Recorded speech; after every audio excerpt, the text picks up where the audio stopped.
You're lying in bed and you can't sleep.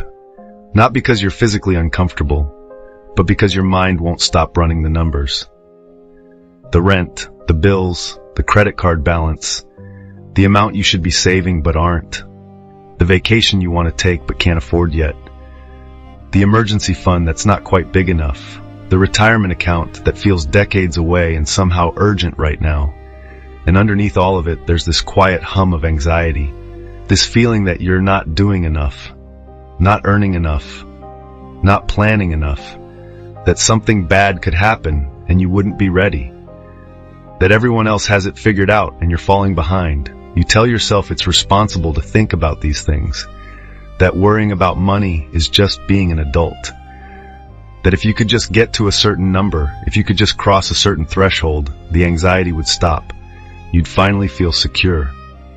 You'd finally be able to relax. But here's what's strange.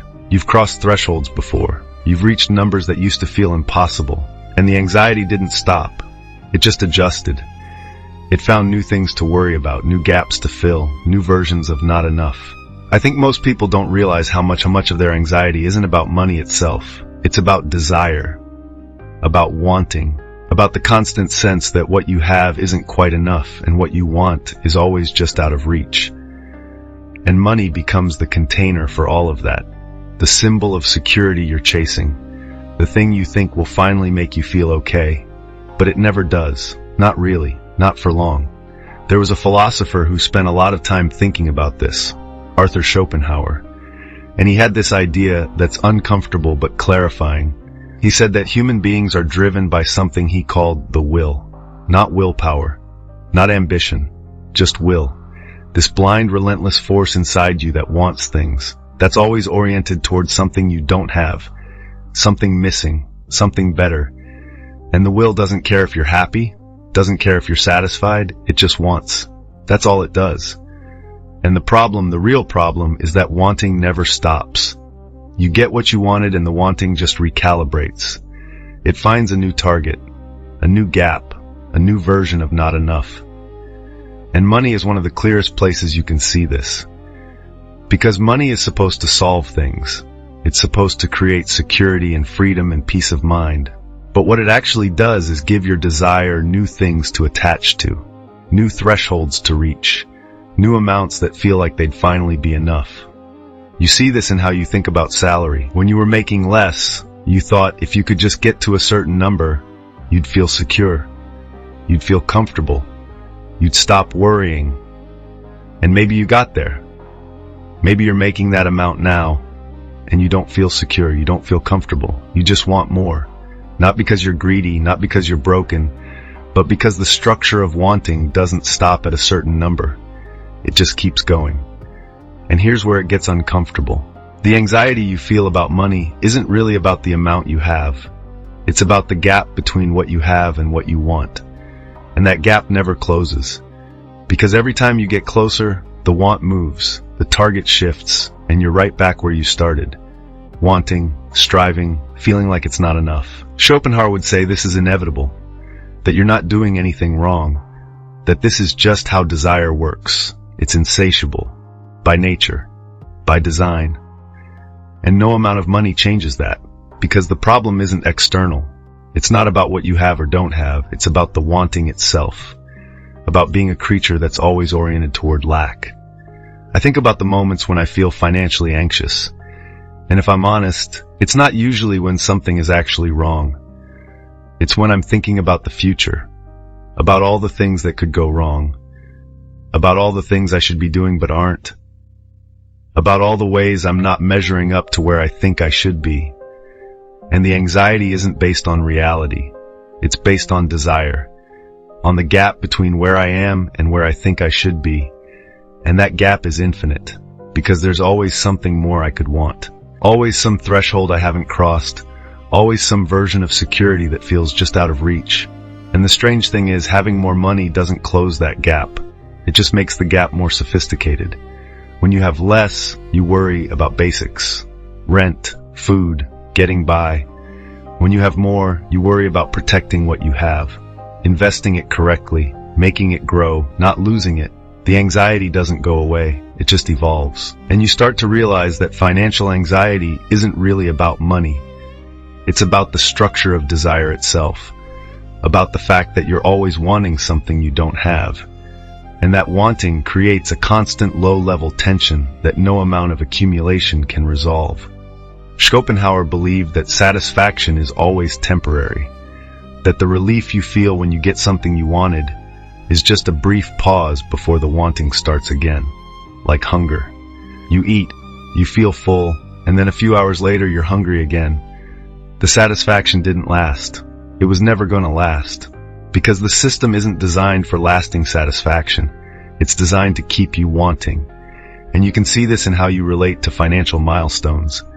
You save up for something, a down payment, an emergency fund, a certain balance, and when you hit it, there's this brief moment of accomplishment, like you did it, you reached the goal. You're okay now, but the feeling fades so fast, faster than you expect every time. And what's left isn't peace, it's just awareness of the next goal, the next milestone, the next amount that would feel like real security. And you realize you're on a treadmill, and the treadmill doesn't stop. And here's the part that makes people uncomfortable. There's no amount of money that stops the treadmill. Not because money doesn't matter. It does. It solves real problems. It creates real options. But it doesn't solve the psychological problem, the problem of desire, the problem of always wanting more, the problem of never feeling like what you have is enough. I think about the people I know who have financial security, real security, and they're still anxious. They're worried about different things than people with less money, but they're still worried, still oriented toward what could go wrong, still thinking about what they need to protect or grow or achieve. And I realize that financial anxiety isn't a problem you solve by having more money. It's a problem you solve by changing your relationship to wanting. But how do you change your relationship to wanting? That's the question. Because you can't just decide to stop wanting. You can't logic your way out of it. The wanting is built in. It's what you are. And as long as you're alive, it's going to be there. Finding new things to attach to, new gaps to notice, new versions of not enough. Schopenhauer didn't have a clean answer to this. He talked about art, about how when you're fully absorbed in something beautiful, the wanting stops for a moment. You're not trying to get anywhere. You're not chasing anything. You're just present, just experiencing. And for that brief window, the anxiety pauses. But that's temporary too. You can't live in that state. Eventually you have to come back to the bills and the planning and the calculations, back to the wanting. And maybe that's okay. Maybe the point isn't to eliminate desire. Maybe the point is just to see it, to recognize that the anxiety you feel about money is really anxiety about wanting, and that no amount of accumulation changes the structure of wanting itself. You start to notice this in small ways once you see it. You'll be thinking about something you want to buy, something you've been planning for, and you imagine how it will feel to have it, how it will solve something, how it will make you feel more secure or more comfortable or more complete. And then you get it, and it feels good for a moment, and then the feeling fades, and you're already thinking about the next thing. And it's not that you're ungrateful, it's not that you can't appreciate what you have. It's just that appreciation is fleeting, and the wanting is constant, always finding something new to attach to, always creating a new gap between what is and what could be. And that gap is where the anxiety lives, in the space between what you have and what you think you need, between where you are and where you think you should be, between the present and the imagined future where everything is finally okay. But the future never arrives. Not really. Because when you get there, it's just the present again.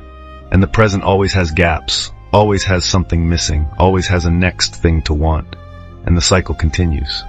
Schopenhauer would say, this is the human condition, that we're all trapped in this cycle of wanting and achieving and wanting again, and that financial anxiety is just one expression of that, one way the cycle shows up.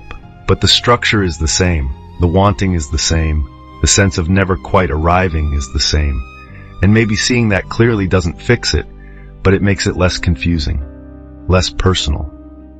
You stop thinking there's something wrong with you for feeling anxious about money, even when you have enough. You stop blaming yourself for not being satisfied with what you have. You just see that this is how it works. For everyone, always. There's this moment that happens sometimes. You're not thinking about money, you're not thinking about goals or planning or what's next.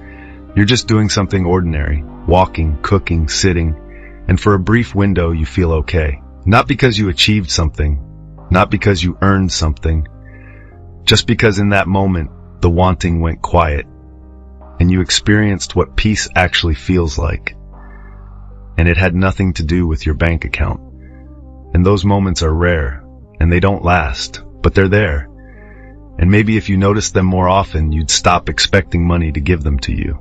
You'd stop thinking the next savings milestone or the next raise or the next investment return is going to make you feel fundamentally different, because it won't. It never has. And it's not supposed to. Money solves logistical problems, it creates options, it provides a buffer, but it doesn't touch the deeper thing, the wanting, the desire, the constant orientation toward lack. And Schopenhauer would say that's okay, that you don't have to fix it, you just have to see it. To recognize that the financial anxiety you feel isn't really about money, it's about desire, about the fact that you're wired to want. And no amount of accumulation changes that wiring. You're lying in bed and you can't sleep, and your mind is running the numbers. And underneath the numbers is desire, wanting, the sense that something is missing. And you think if you could just get to a certain amount, the wanting would stop. The anxiety would lift. You'd finally feel secure. But it won't. It won't stop, because it never does. The amount changes. The target moves. The gap remains. And that's not a failure. That's just how it works. That's just what desire is. And maybe seeing that clearly is all you can do. Not fix it. Not escape it. Just see it. And maybe that seeing is its own kind of peace. Not the peace you were chasing through accumulation, but a different kind. The peace of not pretending anymore. Of not expecting desire to be something it's not. Of just recognizing the pattern and living with it anyway, because you have to live with it. Everyone does. The wanting doesn't stop. The anxiety doesn't disappear. You just keep going, keep earning, keep saving, keep wanting, not because it will make you feel complete, but because that's what you do. That's what everyone does. And somewhere in that recognition, in that quiet honesty, there's something that feels almost like acceptance. Not resignation, not defeat, just clarity. Just seeing the game for what it is and playing it anyway because you have to.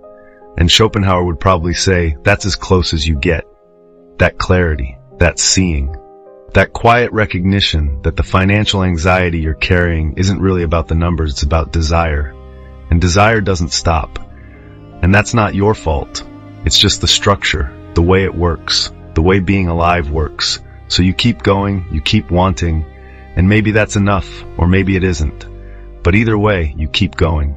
We all do.